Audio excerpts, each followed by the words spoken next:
অবস্থার পরিপ্রেক্ষিতে যখন যে আয়াত দরকার হবে সে আয়াতের আলোচনাগুলো আসবে।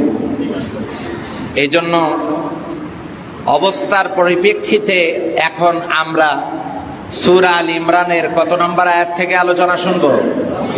২৬ নম্বর আয়াত। লোকচুরির কোনো সুযোগ নাই, বাড়িতে গিয়ে দেখবেন। আল্লাহ সুবহানাহু ওয়া তাআলা বলছেন, হে নবী আপনি বলে দেন রাজত্বের মালিক কে? আল্লাহ। তিনি যাকে ইচ্ছা রাজত্ব দান করেন, যাকে ইচ্ছা তার কাছ থেকে রাজত্ব কেড়ে নেন। আর যাকে চান সম্মানিত করেন, যাকে চান অপমানিত করেন।